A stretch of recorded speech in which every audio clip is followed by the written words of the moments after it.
Ukraine is upset about the partial rollback of sanctions against Russia with the crude oil.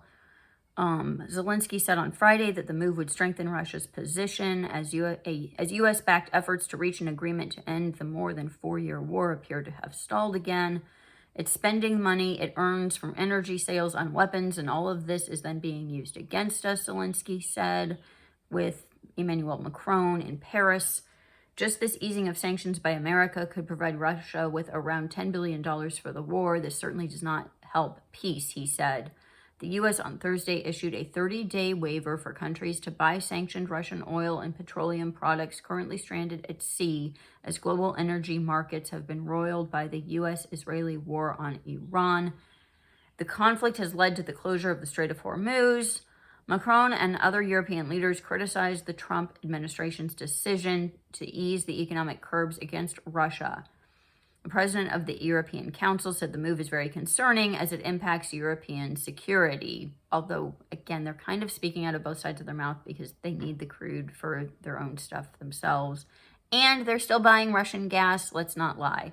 Increasing economic pressure on Russia is decisive for it to accept a serious negotiation for a just and lasting peace. Weakening sanctions increases Russian resources to wage the war of aggression against Ukraine. Again, he's a hypocrite. I don't care that I just said that. German Chancellor Friedrich Merz also said that easing sanctions now, for whatever reason, is wrong. Also a hypocrite.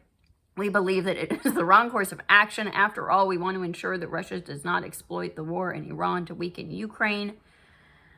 Today, Russia may believe that the war in Iran will offer it respite. It is a mistake, said the French president.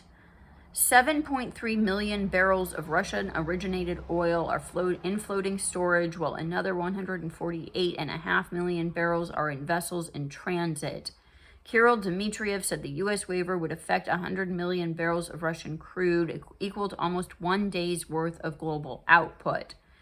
Kremlin spokesman Dmitry Peskov also told reporters that the Trump administration's move was aimed at stabilizing world energy markets. In this respect, our interests coincide, Peskov said.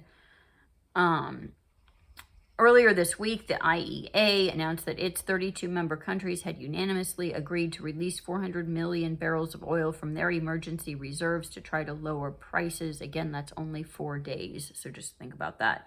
This is a major action aiming to alleviate the immediate impacts of the disruption in the markets, said the IEA executive director. But to be clear, the most important thing for a return to stable flows of oil and gas is the resumption of transit through the Strait of Hormuz. So, and then see my previous post about the different countries negotiating with the Iranians to allow safe passage. Also, I have a question about that, actually. So we all know that a lot of these tankers are flagged with tax avoidant jurisdictions. Fun fact, Liberia, I think, is still in the top in the registry, and they do that to avoid taxation, like global taxation stuff. So do you have to be Turkish flagged to get through? Question that I don't feel like anyone's asking right now.